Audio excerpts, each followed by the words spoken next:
На площади проспекта Мира проходит общеизвестный Каш-Тижер.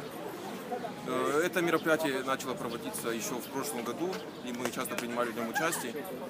Для нашей республики, я думаю, это событие новое, потому что долгое время такие мероприятия у нас не проводились. Я считаю, это очень интересное мероприятие, потому что оно приносит нам, прививает молодежь к культуре,